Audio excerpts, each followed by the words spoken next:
Okay, good morning. Good morning, Ma'am Piamonte. Okay, please be seated.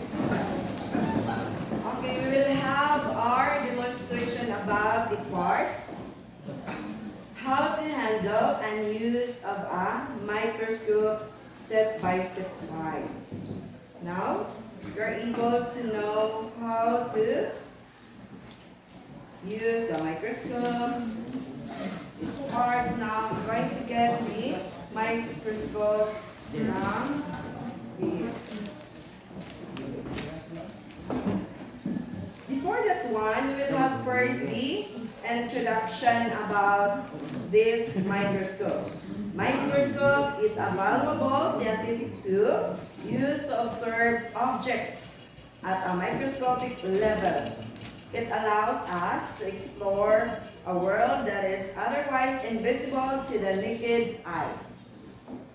Proper handling of a microscope is crucial to ensure accurate observation and prevent damage to the instrument.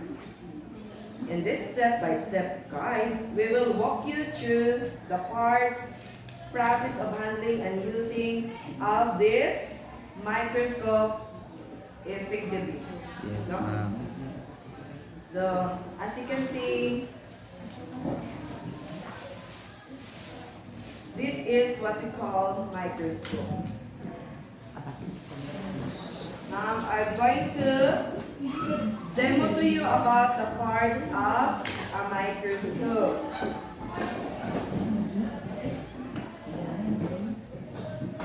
So, let us first know what is this microscope. The definition of a microscope. A microscope is a tool that can be helped to see objects and living organisms that are too small to be seen by the naked eye. It consists of mainly three parts: magnifying, illuminating, and the mechanical parts. So as you can see, these are the mechanical part of the man and purpose sa mechanical part. Of course, it is used to support and adjust other parts. So, as you can see, the number one is the base. This is what we call the base. This is the body tube. The force adjustment knob. The fine adjustment knob. This is what we call the inclination point. This one, this part. Inclination point. Then, next is the stage. This part is what we call the stage. Then, this is the stage clip. And this one is the revolving nose piece. Yes. Yes, ma'am. Next part is what we call the magnifying part. No? Ang sabay na sa magnifying part, what is its function? Its function is to use to magnify or enlarge the image of the specimen in focus. So the first one is what we call the eyepiece. So where we can find the eyepiece? Here. In this part. How about the objective lenses? Where you can find the objective lenses? Yes, Leah, could you come here and point the objective lenses? Yes, very good. In this are the objective lenses. The scanner, the lower power objective, the high power objective, and the oil immersion objective. Now, the next slide will tell you the parts and functions of the microscope. So, as you can see, what is the function of the ocular or the eyepiece? Who can read the function of this ocular eye or eyepiece? Who can read the function? Anyone? Yes, Remark?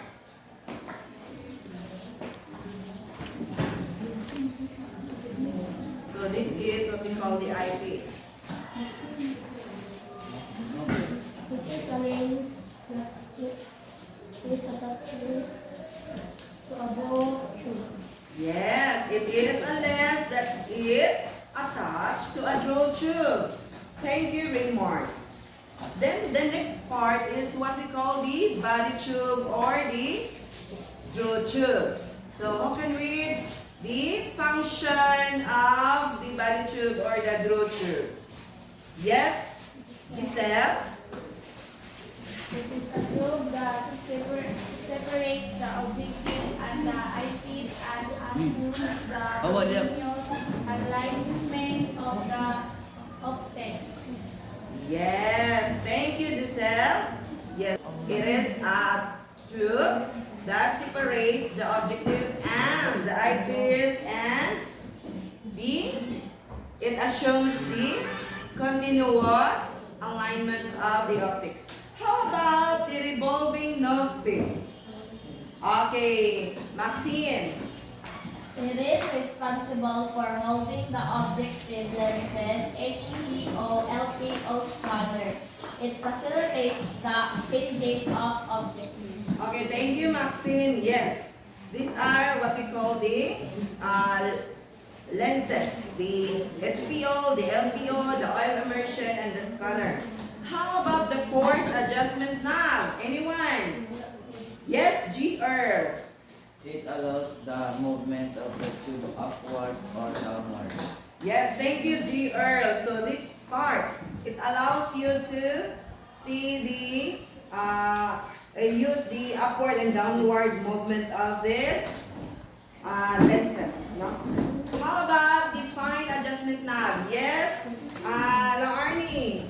It is a flat surface where the mounted slide is placed. Yes, it is. Bring the specimen into sharp focus under low power. So this one, no? If you want to focus the specimen, you have to use this fine adjustment knob. How about the arm? Yes, Michelle. It is a form that supports the body. It is used in holding the microscope. Yes, very good. This is what we call the arm. So it is used for holding the microscope. Next. Yes, Kent Raymond. For the inclination joint. What is its function? It connects that arm to the base. It helps incline the microscope for a comfortable viewing. Yes, for comfortable viewing. So that's the function of the inclination joint. How about the base? Yes, Quincybell. It provides support to the microscope. Yes, this is what we call the base. It provides support to the microscope. Then for the objective lenses, the HPO, LPO, oil immersion. Yes. It is responsible for holding the objective lenses, HPO, LPO, scanner. It facilitates the changing of objectives. Yes, thank you. Yes, it will facilitate the changing of the objectives. This objective, so this one, this part. How about the stage? Yes, remark. It is a flat surface where the slide and this. Oh, yes. This is what we call flat surface, so stage, no? Now, let's move on to the handling and care of the microscope. Okay. Anyone from the class that I input about this handling and care of the microscope? I want you to read its step-by-step guide. No? So, the following rules should be observed when handling the microscope. For number 1, who can read for number 1? Yes. Always use both hands when carrying the microscope. Yes, always use the both hands, just like this one, both hands. The other hand is in the lower part, then in the base, then the other hand is on the arm. This is the proper handling of microscope. Okay? Then for the next step, okay, anyone? Yes, all together. Never place the microscope too close to the edge of the working bench table. Yes, never. It might fall down. It should be placed in the center or in the proper place. So another thing, all together. Don't touch the mirror of the lenses with your fingers. Yes, this mirror you don't have to touch with your fingers, including the lenses. It will it will result to blurring of the specimen. Okay. Another all together. Dirty lenses should be cleaned using a special soap, lens, tissue paper, or tissue paper with Ethanol. So that is the proper liquid to be used for cleaning, the ethanol. Do not use anything that could harm or disable the microscope. Just that ethanol or the dry clean cloth. Another thing, Don't touch any part of the microscope. yes, do not wet, no? Except atong ethanol, which is safe for use. Another one, Make sure the lower object is Take your position in line with the eyes before after. yes, just like this one class, it should be aligned with the eyepiece.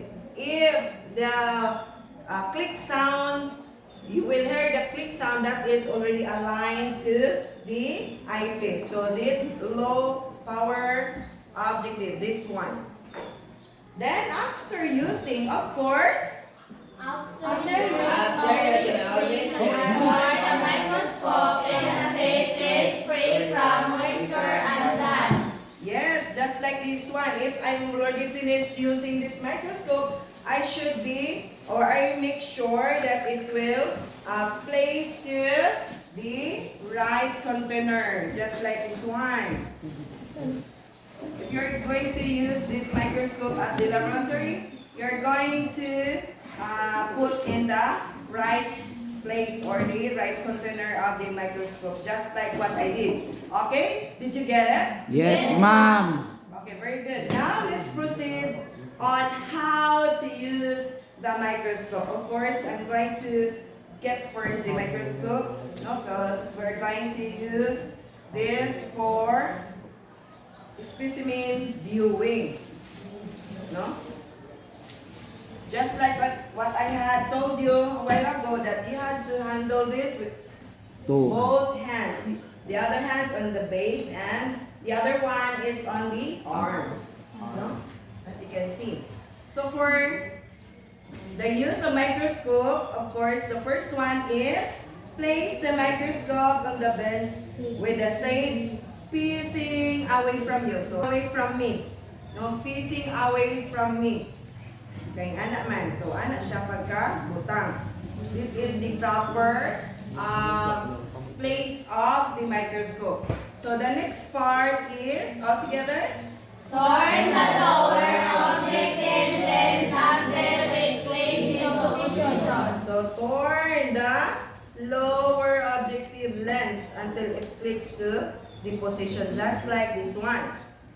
So another thing is, Ensure that the door is open. so we have to ensure that diaphragm is fully open.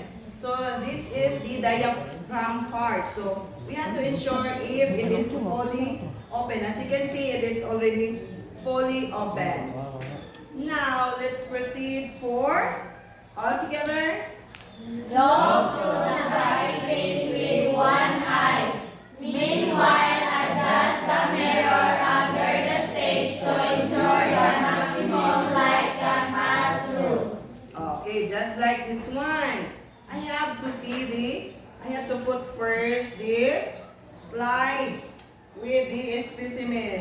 The specimen here is the letter E. Then cover with the the covered slips. Okay, we have to put this one. Then after covering the specimen with the, to put this one in the stage. So we have to adjust first the clip. So by putting this one, okay, then adjust the specimen to the right place, just like this one. Then using my one eye, I had first to close the other eye, then view the specimen. Just like this one. So after viewing, so read the fifth step. Again, look through the eyepiece while adjusting the mirror under the stage to ensure that sufficient light is passing through the specimen. Yes, this mirror, you have to adjust this mirror. As you can see, this is what we call the mirror.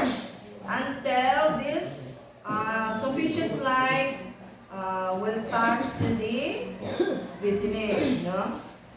So the next part is all together again. Use the coarse adjustment knob to bring the low power objective lens to the lowest point. Viewing through the eyepiece, turn the coarse adjustment knob gently until the specimen comes into focus. Okay, just like this one, this is what we call the coarse adjustment knob. So I have to bring down or upward the lenses if you want a clear or magnified viewing. So while this fine adjustment knob to focus the specimen, if you want like that, just turn this knob, either this one or the fine adjustment knob.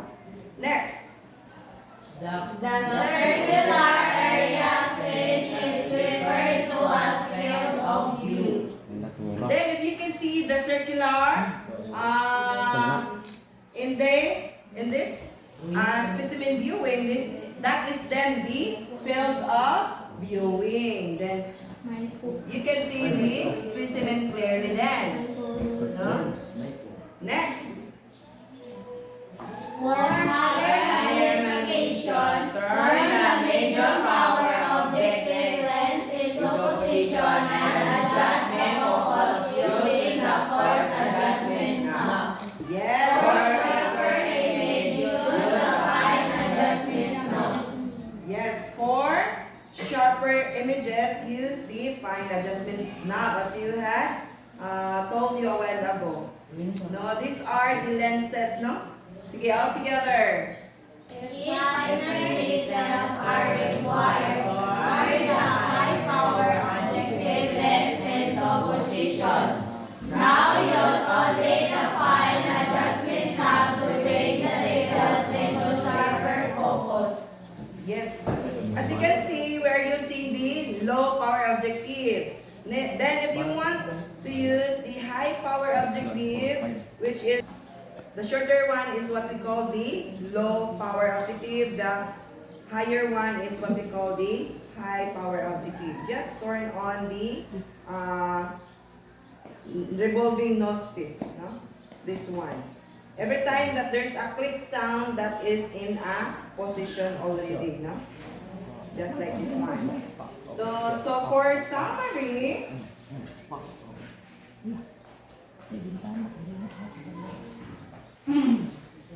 the microscope is an important scientific instrument used for research and education. It consists of various parts such as the eyepiece, objective lenses, stage, and the illumination system. Prior to handling the microscope, one must understand the functions of these parts. Proper handling involves gentle cleaning of lenses, avoiding sudden movements, and ensuring proper storage and maintenance. When using the microscope, one should follow proper specimen preparation, adjust illumination, and gradually increase magnification. Hygiene, care, proper use are crucial to protect the microscope, prevent contamination, and ensure its effectiveness and longevity. No? That's all for this topic, since it is essential to read and follow the specific instruction provided by the microscope manufacturer. As different microscopes may have variation in terms of controls and features. So, handling this microscope with care will ensure what? Of course, its longevity and optimal performance. Okay, that's all for this morning. I hope you already understand what is this, the parts, the handling and care of microscope, and the use of this microscope. Thank you. Thank you, ma'am. Thank you, ma'am. We love you.